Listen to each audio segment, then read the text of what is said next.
Hello, my name is Ethan, And I'm Shayan. and we'll be presenting our work on novel shape generation with SO3 equivariant autoencoders. So, what exactly are we trying to do? We want the way to automatically generate a large variety of 3D assets. This is very helpful for applications like video games, where you need to generate a diverse set of unique objects for the player to interact with. Likewise, a key hurdle in many robotics problems is to model the surrounding world. A network that can robustly produce 3D objects would be extremely valuable in this goal, enabling a system to rapidly understand the world around it. Unfortunately, current models are extremely data hungry and slow to train.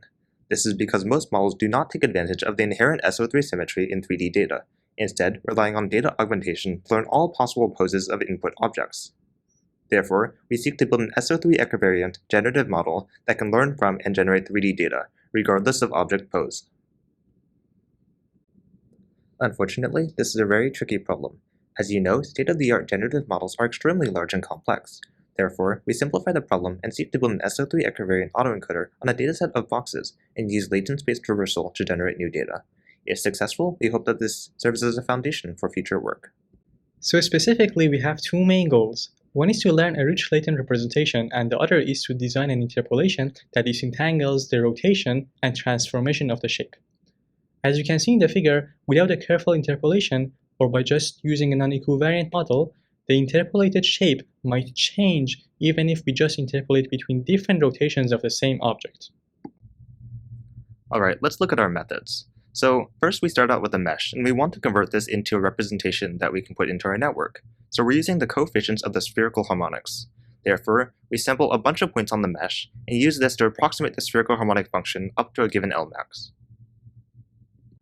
In auto-encoder, the encoder compresses information into a latent space, and then the decoder recovers it back. Our encoder is based on spherical CNN, and the decoder is the mirror of the encoder. We compress the information into latent space by gradually increasing the number of channels and decreasing the degree of irreps, or Lmax. Changing the number of channels and Lmax happens using linear layer followed by an SO3 activation. So now let's talk about encoder, as a decoder is the exact opposite. Linear layer is used to increase the number of channels. Then we use the SO3 activation to downsample the shape by first evaluating the function on SO3 space, applying a pointwise nonlinearity, and then moving the function back to spherical harmonic spaces with a smaller L. And also here, batch normalization stabilizes the learning process.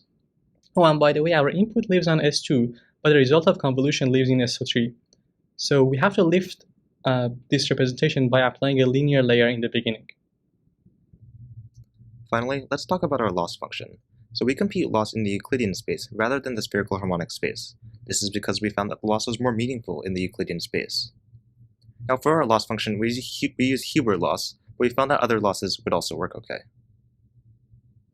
Now we want to interpolate between two shapes P and Q. What does it mean for this to be equivariant? Rotating P or Q should only rotate the elements in the interpolation in a specific way, which is a function of G and not the objects. One design for this equivariant interpolation is as follows. Consider all irreps of the latent space. Each irrep is a vector, right? Find the rotation between each irrep of P and Q, and then interpolate by rotating these vectors while changing the norms. So now let's look at some results. So here you can see that we're reconstructing the data. The idea is that we wanted to first see if our network can reconstruct before trying to do a latent space interpolation. On the left you see the original, and on the right you can see the reconstructed, and they look very similar. So this is our first result. We are interpolating between the objects on the left to the right. This result is strange. What's going on here? Remember the part that we had to find the rotation between two vectors? In L0 and L1 the rotation is unique, but L2 lives in a 5-dimensional space where the rotation is not unique. And in this case, we don't know how to pick the rotation such that the interpolation becomes equivariant. Okay, so good news is that we can prove if we only use L0 and L1, the interpolation is equivariant. Now consider linear interpolation and equivariant interpolation. In the first one, we see a blob in between the two boxes. But in the equivariant interpolation, the box stays in the distribution of the boxes from the left to the right and gives us a nice interpolation. Just a quick comparison between linear interpolation and our method. Equivariant interpolation traverses the arc, and linear interpolation walks on the line. For a small rotation, these two are almost the same, but for large rotation, the difference is more significant. So now that we have some results, let's look at some open questions and challenges. So one thing is that when we trained with an Lmax of equal to 1 in the latent space, it took 5,000 epochs to train, but with an Lmax of 2, it only took 200.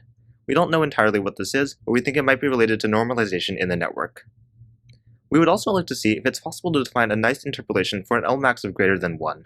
This would enable a more powerful network. Finally, the transformation from mesh to spherical harmonics is quite lossy due to the sampling and limited Lmax. We think a point-based representation like tensor field networks may improve network performance. With that, we hope you enjoyed learning about our SO3 Equivariant autoencoder. Thanks for watching.